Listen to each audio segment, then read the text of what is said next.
और खुशी के धूप हो या गम के बादल, दोनों में जो बरसे वो पानी है हम, दोनों में जो बरसे वो पानी है हम। तो वो अपने हिसाब से प्राइवेटाइजेशन के माध्यम से इस देश को चलाना चाहते हैं। साथियों, हम लोग प्राइवेटाइजेशन के बिल्कुल खिलाफ हैं। आप लोग आवाज से आवाज मिलाइए। मैं कहना चाहता हूं कि तुमने चाहा नहीं वरना हालात बदल सकते थे। सरकार, तुमने चाहा नहीं वरना देश के हालात बदल सकते थे और इस जनता के आंसू तेरे आंखों से निकल सकते थे। और तुम तो ठहरे एक झील के पानी की तरह, और दरिया बनते तो जनता के साथ निकल सकते थे, दरिया बनते तो जनता के साथ निकल सकते थे। अगर है वो अपने आप को विद्यार्थियों का अपना नेता मानते हैं तो आज आए और इन छात्रों के लिए लड़े और बताए कि हम भी आम जनता के साथ खड़े हैं। नहीं आएंगे साथियों, नहीं आएगा कोई विद्यार्थी परिषद, नहीं आएगा कोई भाजपा युवा मोर्चा का साथी। क्यों? क्योंकि सब एक ही ताले के चट्टे पट्टे हैं साथियों। आप लोगों को समझना होगा, आप लोगों को इकट्ठा होना होगा, आप लोगों को ये बताना होगा कि हम जनता अब एकजुट हो चुके हैं। चाहे वो महिला हो, चाहे वो मजदूर हो, चाहे वो किसान हो, चाहे वो विद्यार्थी हो, और चाहे वो ठेले कुलचे वाला होगा, सब इस सरकार को इस चुनाव में वोट के माध्यम से विरोध करेंगे और इनको इस सत्ता से उखाड़ के फेंकेंगे साथियों।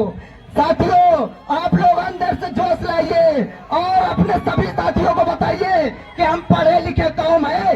अगर हम हिंदू हैं, हम भी मुसलमान हैं, तो हम सब मिलकर के भगाएंगे और इस देश में विकास के अपना योगदान इस देश में देंगे।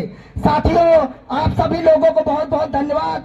सभी साथी लाइक जरूर कर दीजिए, स्टेटस पे लगाइए, फेसबुक पे लगाइए और सभी अपने साथियों को बताइए कि अगर आज विरोध नहीं हुआ तो ये सरकार अहम में कुछ भी करती चले जाएगी। बहुत बहुत धन्यवाद, बहुत बहुत धन्यवाद, बहुत बहुत धन्यवाद सर, धन्यवाद हरकेश सर। हम सबके बीच हम बारे में समय ले रहे हैं, लेकिन बहुत जल्द आप सबके बीच सभी यहाँ मुख्य वक्ता उपस्थित रहेंगे और मैं एक बार नारा लगा दीजिए आप लोग। We want re-exam! We want re-exam! We want re-exam! साथियों, मैं आप सभी से कहना चाहता हूं, पढ़ाई करिए ठीक है, लेकिन पढ़ाई के साथ साथ अपने हक बड़े अभागे होंगे, या तो प्रण को तोड़ा होगा या फिर रण से भागे होंगे। साथियों, ऐसी स्थिति ना आ पाए कि आप अपने अधिकार की लड़ाई यूं ही छोड़ के भाग जाइए। इसको अंतिम दम तक लड़ना है जब तक आपकी मांगे पूरी नहीं हो जाती। साथियों, मैं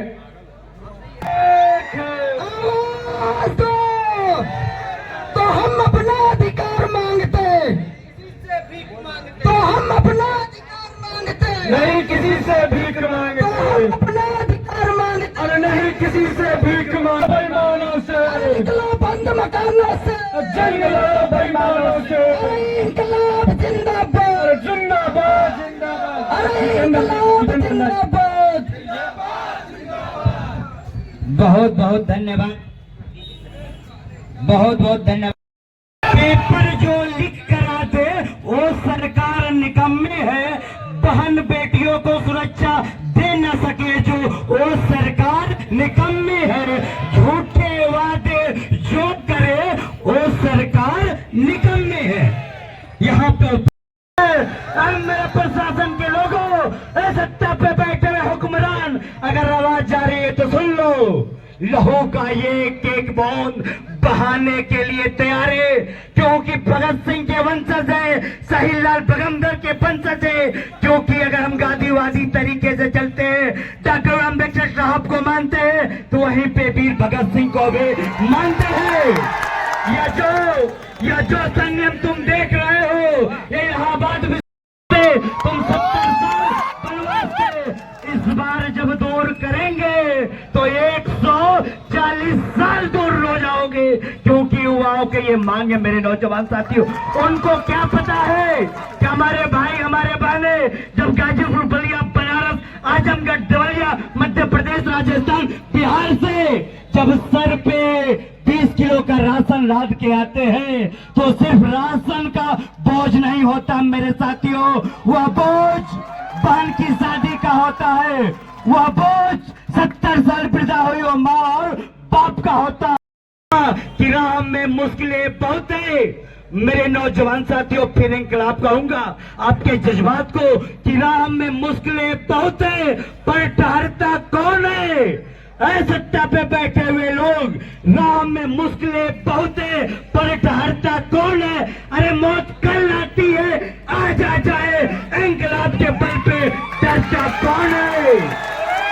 हम जानते हैं कि तुम्हारे तो बंदूक ये लौ लश्कर के मुकाबले हम अकेले हैं, जंगे मैदान में आओ, देखते हैं इंकलाब का के मरता कौन है, इंकलाब का के मरता कौन है। साथियों, आशा नहीं पूर्ण विश्वास है कि लड़ाई जीतेंगे। आप लोग बस धैर्यता बनाए रखिए साथियों, ये धनराज की लड़ाई नहीं है, पूरे भारत में बैठे हुए मां बहनों की लड़ाई है साथियों। ये हमारी अंतिम लड़ाई नहीं है साथियों, ये लड़ाई आने वाले 29 तौराइयों को सीखे कि सरकार जब जब हमसे छीनेगी और जब हम छीनेंगे तो तुम्हारा नींद चैन सल्तनत सब हम छीन लेंगे साथियों। इस उम्मीद इस विश्वास की ये बता दीजिए कि तुम्हारे लाठियों से डरने वाले नहीं है, तुम्हारी जेल की सलाखें जितनी लंबी उसको बना लो, उससे हम पिघलने वाले नहीं है, क्योंकि तुम सिर्फ हड्डियां तोड़ सकते हो, ये हौसले को कह।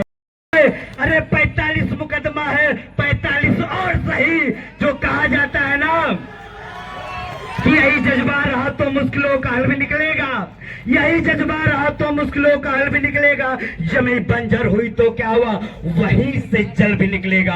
हम मेरे नौजवान साथियों, ना रहो मायूस इन अंधेरों से साथियों, इन्हीं अंधेरों के दामन से फिर एग्जाम का रिजल्ट भी निकलेगा, आप पास भी होंगे, आप आगे भी बढ़ के अगले कड़ी में मैं बताना चाहूंगा कि कल 10 बजे लोक सेवा आयोग पे हजारों की संख्या में पूरे भारत से लोग चल के आ रहे हैं। कल लोक सेवा आयोग का घेराव किया जाएगा, उसके बाद जिलाधिकारी कार्यालय पे चला जाएगा। ये लड़ाई तब तक जारी रहेगी तब तक हमको और आपको न्याय मिल नहीं जाती।